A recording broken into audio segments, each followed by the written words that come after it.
Écoutez, je porte un regard plutôt positif pour plusieurs raisons. La première, c'est qu'on a mis au centre véritablement le couple franco-allemand.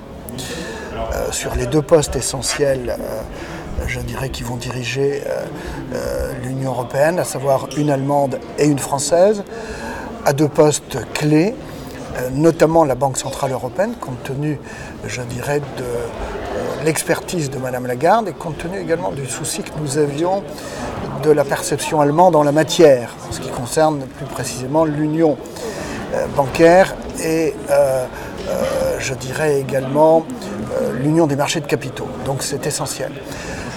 Je trouve qu'il y a également le PPE sort bien de cette affaire, ce n'était pas évident. Je considère également que globalement on se recentre sur le noyau dur de l'Union européenne avec l'aval des pays du groupe de Visegrad. Donc c'était quand même un équilibre assez délicat à trouver. Je salue l'arrivée également de M. Borrell au service européen d'action extérieure parce que cet homme a été particulièrement courageux dans la crise catalane et c'est de manière subliminale aussi un message qui est adressé à d'autres États qui seraient tentés par, je dirais, des mouvements centrifuges.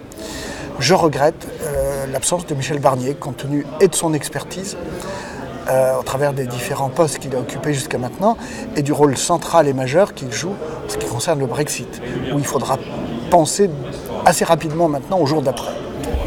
On connaîtra là incessamment sous peu le nom du président du Parlement européen. Ce qu'on peut d'ores et déjà dire, c'est qu'il ne sera pas issu du parti majoritaire au sein du Parlement, le PPE.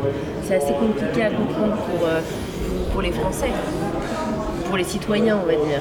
Oui, je peux l'admettre, sauf qu'il ne vous aura pas échappé, si vous voulez, qu'au regard des résultats des dernières élections, le PPE et les sociodémocrates aujourd'hui n'ont plus la majorité d'autrefois.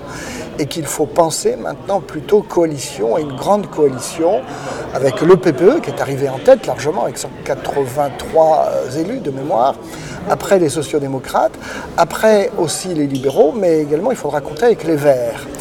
Et donc, c'est à l'aune et au travers de ce prisme qu'il faut désormais raisonner sur les différents, je dirais, responsables de l'Union européenne. Donc, globalement, l'exercice n'était pas facile, l'équilibre, il fallait qu'il soit subtil.